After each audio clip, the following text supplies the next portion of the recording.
والصلاة والسلام على رسول الله. إن أعجبك الفيديو لا تنسى الإعجاب والاشتراك في القناة. السلام عليكم ورحمة الله وبركاته. مرحب بكم حبايبنا في كل مكان، وأهلا بكم في فيديو جديد في قناة أبو أنس غاوي عصافير. وأنا بحبكم وربنا يحفظكم ويبارك فيكم. وطبعا زي ما احنا متعودين تنزلوا وتشتركوا في القناة، وده طلب طبعا، وتفعلوا زر الجرس. وابقى شاكر جدا جدا لو دوستم إعجاب، عشان الإعجاب دون بيخلي الفيديو ينتشر على أكتر عدد من الناس.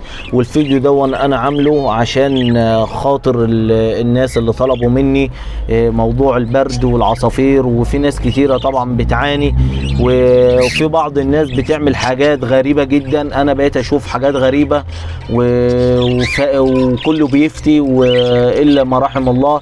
فطبعا أنا إن شاء الله هتكلم معاكم النهاردة في موضوع البرد دون، ونشوف الحاجات العصفور تعرفوا ازاي بردان، وتعرفوا ازاي ان هو كمشان مش بردان.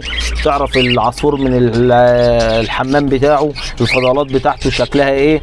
كل الكلام ده انا عايز اشرحه لك عشان تبقى انت عندك خلفيه، وما تخليش حد يقول لك على حاجات وانت تعملها وترجع تضر العصفور. ان العصفور ده يا جماعه زي ما انا قلت لحضراتكم قبل كده، العصفور ده كائن طائر ضعيف جدا ورقيق قوي، ومعدته صغيره، وكل حاجه فيه ضعيفه، مش زي البني ادمين او زي بقيه الطيور التانيه او الحيوانات التانيه. المناعه بتبقى قويه، لا ده المناعه عنده ضعيفه جدا. وعايزين اول حاجه نعمل الحاجه اللي ربنا خلقها لنا، اللي هي الحاجات اللي هي الطبيعيه. طبعا ازاي تعرف العصفور ان هو عنده برد؟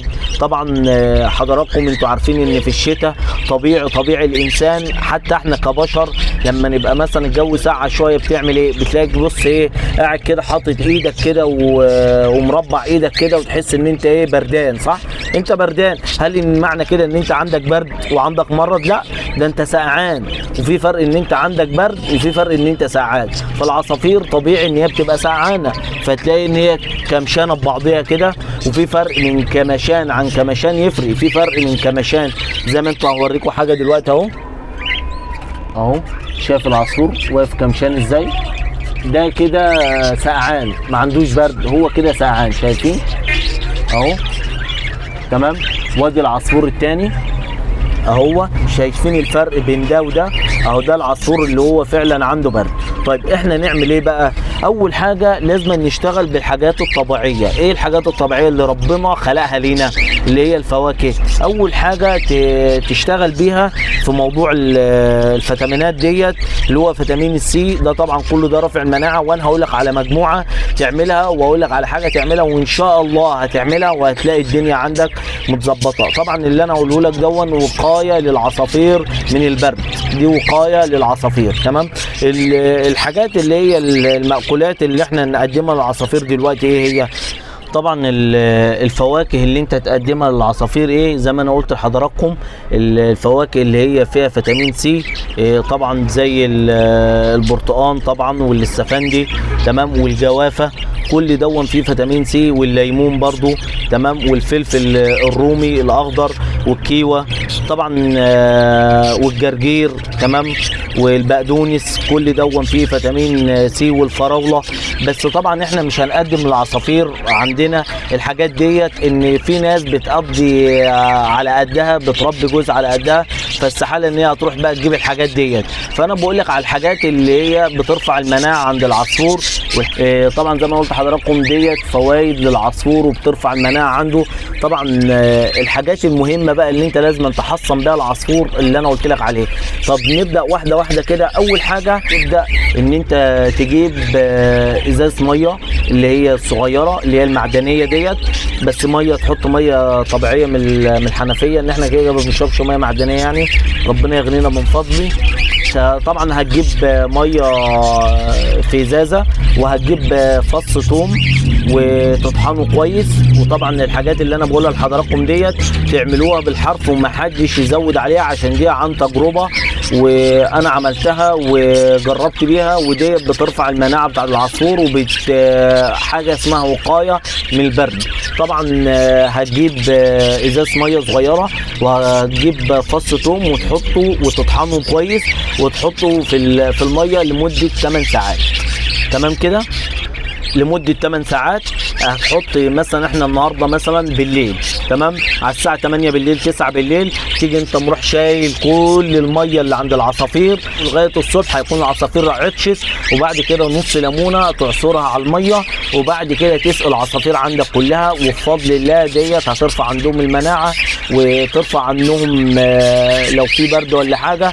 وطبعا زي ما انا قلت لحضراتكم البرد بيبان من العصفور، تلاقيه واقف كاشش زي ما انا اوريكم صوره، ودي صوره ثانيه اهيت ديت العصفور شايفين واقف كاشش. وتعرف العصفور ازاي ان هو عنده برد ولا تعرف ازاي ان العصفور ان هو عنده برد ولا تشوف العصفور عند الكير بتاعه كده تلاقي مرفوع خالص، وهتلاقي ان هو مندي كده بميه، ده كده تعرف ان هو داخل على برد. وتمسك الكير بتاعه مناخيره تدوس عليها، لو طلعت ميه ده كده في البرد. فاحنا كده نقدر نتدخل بالعلاج. العلاج ايه؟ مش اي علاج تجيبه، طبعا مش اي علاج تجيبه، انا هحط لكم علاج هنا تجيبوه. وطبعا في دواء شرب اللي هو كونجستال دون بتاع اطفال، وما شاء الله جدا دون للعصافير. هتجيب تحط سنتي على رتل ميه، سنتي من الدواء دون على رتل ميه، وتديه للعصفور وتسقي العصافير كلها. دواء مفيد جدا بسم الله ما شاء الله، وده يمنع البرد. طب ايه الحاجات اللي بتخلي ان احنا نحافظ على العصافير من البرد؟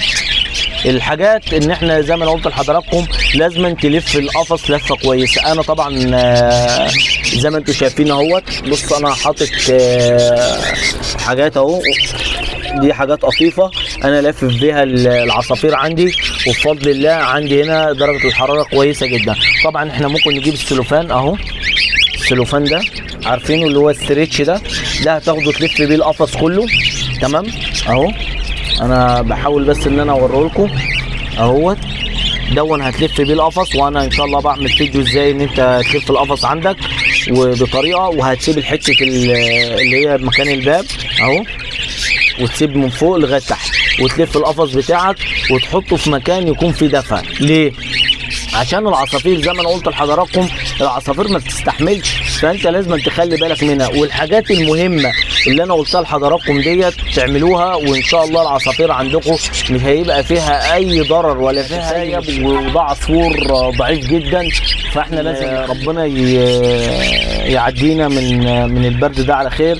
عشان انا والله العظيم بزعل جدا على موضوع العصافير. انا في ناس مورياني عصافير عندها العصافير يعني ضايعه جدا جدا بسبب البرد والاهمال. في ناس بتحط في البلكونه، يا عمي الله يبارك لك انت ما عندكش مكان، يعني لو انت عندك قفص ولا قفصين تقدر ان انت تحطهم في البلكونه، ولكن تغطي البلكونه. طب انت مش هتقدر تحطهم عندك في الشقه، والبلكونه عندك مش هتقدر تدفيها. تقدر ان انت في قفص اهوت، ده مشمع اهوت بيدخل جوه القفص، ده بيدخل جوه القفص اهوت زي ما انتم شايفين.